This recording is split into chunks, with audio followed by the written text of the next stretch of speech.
বর্তমান একটা গান বের হইছে, ওই গান দিয়ে সবাই টিকটকে ফেসবুকে ভিডিও বানাইতেছে আর আপলোড দিতেছে। কি গান পাইলো, কি এমন ভালো লাগলো তাদের, কত সুন্দরভাবে গাইলো গানটা। মাটি দিয়ে যা মোরে কবর দিয়ে যা, ওই গান যে গাইছে সেই শিল্পী যদি জানতো, মাটি তো দিবে, মৃত্যু তো হইবে, কবরও দিবে, কিন্তু কই কবরে যাওয়ার পরে কি হবে এই খবর কি তুমি জানো নি রে বন্ধু? মাটি দিবে তোমার, কবরও দিবে, কিন্তু মাটি কবর দেওয়ার পরে তোমার কি উপায় হবে?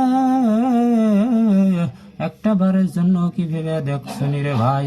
আর তোমরা যারা ওই শিল্পীর এই গান নিয়া ভিডিও বানাইতেছো, ট্রেন্ডিং এ ছাড়তেছো, ট্রেন্ডিং পাইবা, ট্রেন্ডিং কাপাইবা, কাল কিয়ামতের দিন যেদিন ওই শিল্পীরা মাওলা উঠাবে, দাঁড় করাবে, ওই শিল্পী আগে আগে জাহান্নামের দিকে দৌড়াইবে, ওই পিছে পিছে তোমরাও দৌড়াইবা।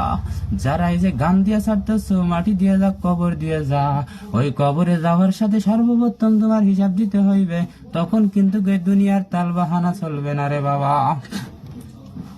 এই দুনিয়াতে একটা ভুল করলে ভুলের সংশোধন করা যায়, সংশোধন হয়, কিন্তু কাল